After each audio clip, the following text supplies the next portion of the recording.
All right, kid, here's the deal. At any given time, there are around 1,500 aliens on the planet. Most of them right here in Manhattan. And most of them are decent enough. They're just trying to make a living. Cab drivers. Not as many as you'd think. Humans, for the most part, don't have a clue. They don't want one or need one either. They're happy. They think they have a good bead on things. Well, why the big secret? People are smart. They can handle it. A person is smart. People are dumb, panicky, dangerous animals, and you know it. 1,500 years ago, everybody knew the Earth was the center of the universe. 500 years ago, everybody knew the Earth was flat. And 15 minutes ago, you knew that people were alone on this planet. Imagine what you'll know tomorrow.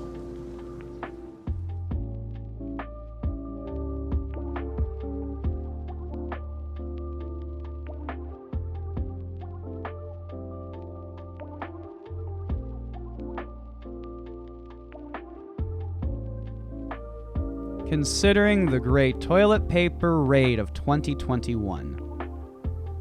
I can second Agent K's assessment that while a person is quite smart, people are sadly panicky, dumb, dangerous animals. So that could very well explain why we've yet to meet the aliens living on and above Earth. Those who are triggered by that statement can only dismiss it with, well, if aliens were anything more than the creative and imaginative endeavor of man, then we would have surely met E.T. by now. If 2020 taught us anything, it's that aliens have a plethora of reasons to be fearful of humans. Oh, yes. You have a plethora. Jefe, what is a plethora? Why, guapo? Well, you told me I have a plethora. And I just would like to know if you know what a plethora is. I would not like to think that a person would tell someone he has a plethora and find out that that person has no idea what it means to have a plethora. I'm sorry, El Guapo! Aliens have a fuck ton of reasons. The best of which being, we can't even get along with our own kind. How the turtle fucking shit do you think we'd react to a bunch of shrimp-looking motherfuckers? That's what I say.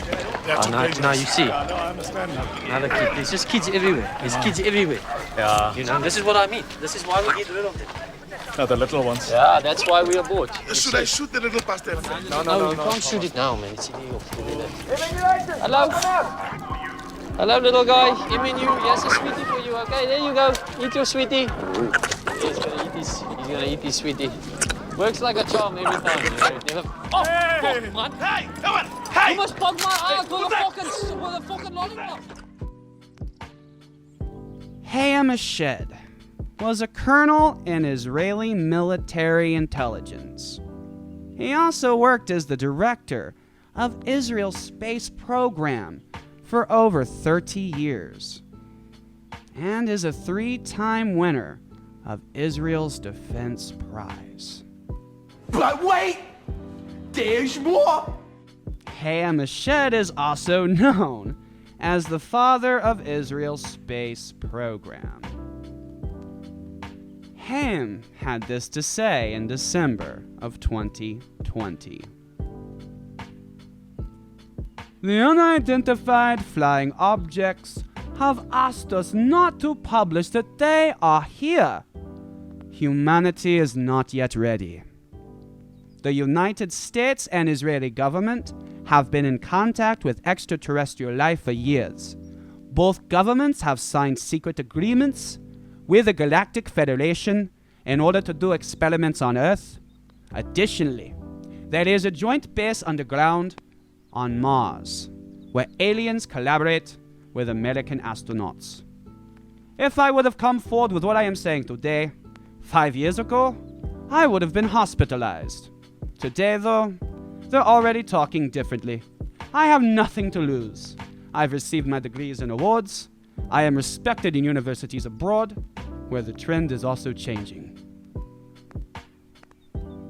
Mr. Eshed is Jewish, so I suppose it is possible that this could be the greatest use of Jewish sarcasm in history.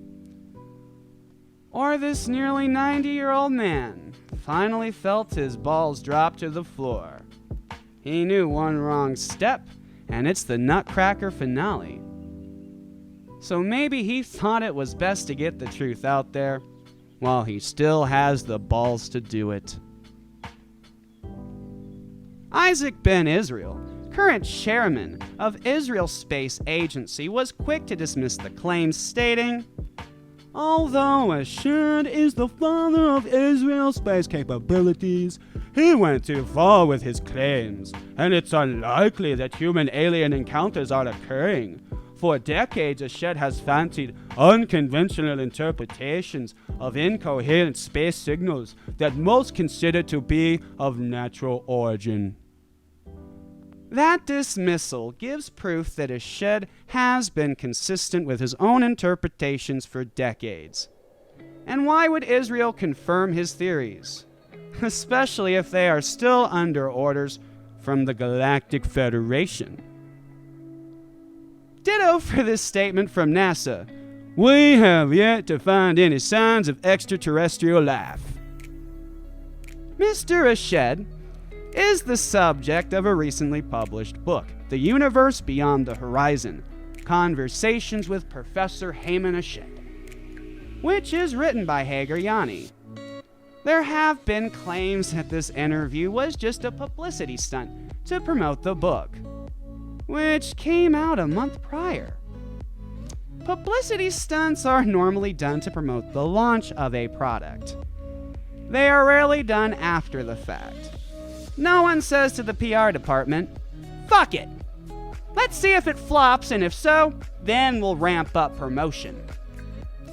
Hagar Yanni, the author of The University Beyond the Horizon, is a well-respected author, having won the prestigious Prime Minister's Award for Israeli Authors.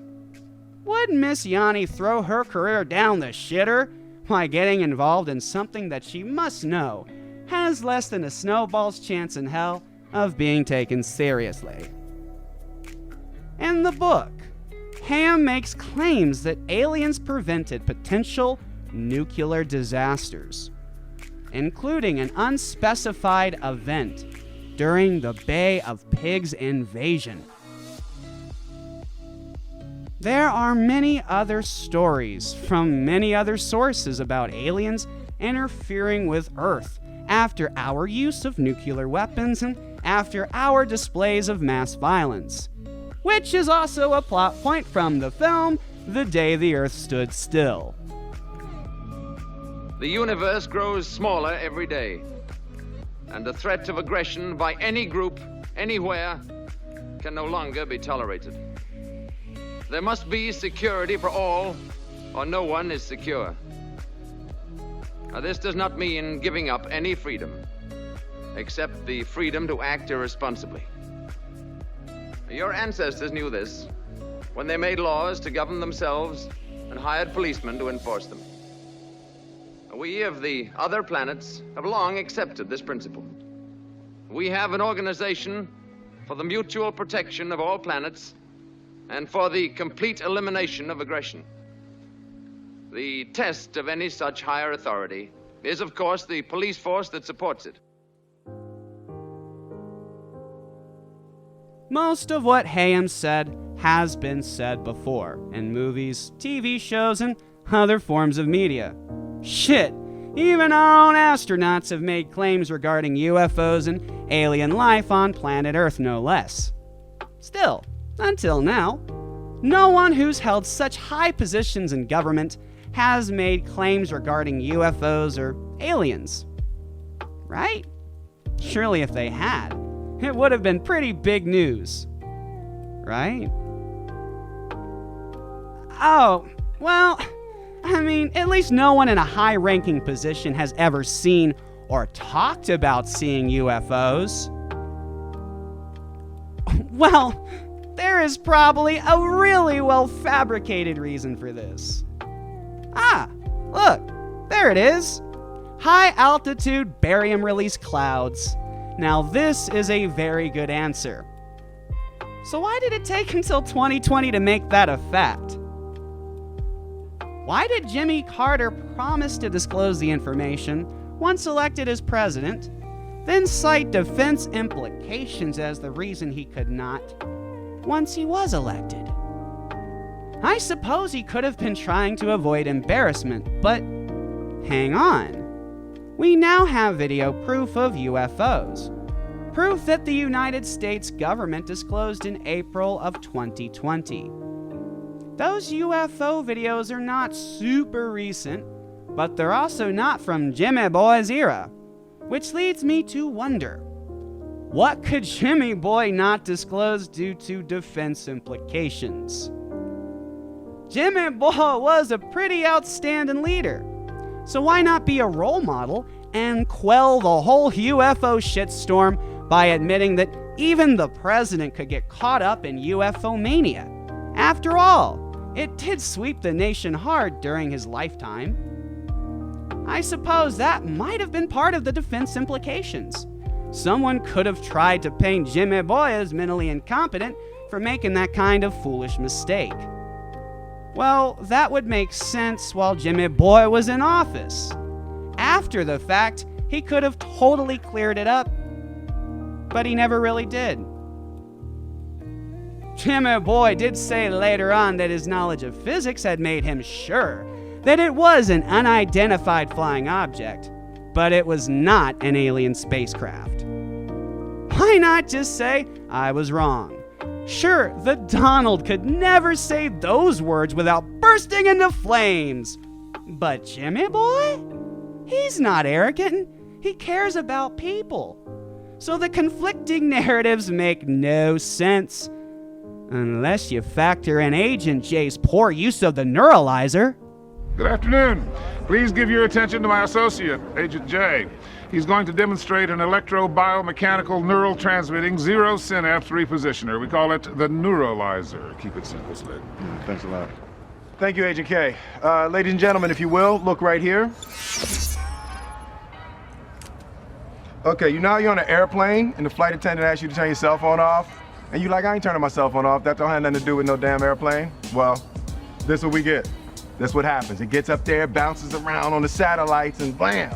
Just turn your damn cell phone off. Now you're gonna drive off a cliff tonight because your GPS don't work.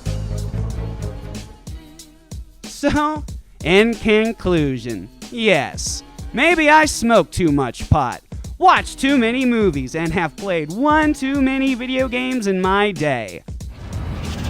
I'm probably the only one left who knows the truth. I know it because I was there.